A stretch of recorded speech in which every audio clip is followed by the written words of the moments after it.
47% of US Americans don't know the three branches of government, and even less could explain to you how banks actually work. You should know this. Yesterday, the Federal Reserve cut interest rates, and I'm going to tell you what that means. But first off, the Federal Reserve is an independent part of our government. Let me explain. The Federal Reserve sets interest rates, it prints money, it basically tries to make sure that there's not too much flowing around out there, but that there's also not too little. It's supposed to keep everything stable. And it's independent in the way that it cannot be influenced by politicians. So the president can't tell the chair of the Federal Reserve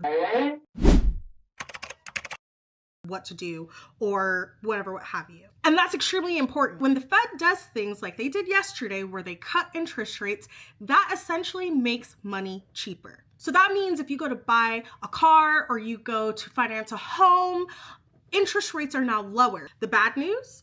Well, if you have money sitting in a savings account or CD or a high yield even, those rates also just got cut.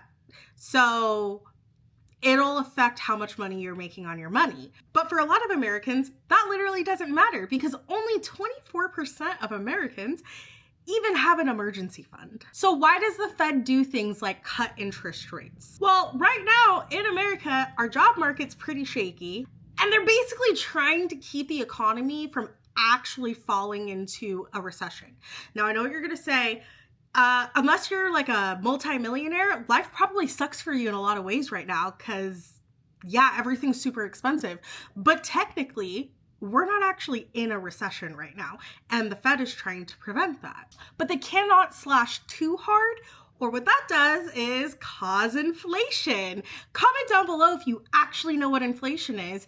I would love to explain it if a lot of you don't know. So yes, to summarize, I just want you to understand that interest rates are not just banker talk. It affects your daily life, whether you see it or you don't. And that's why you should know this.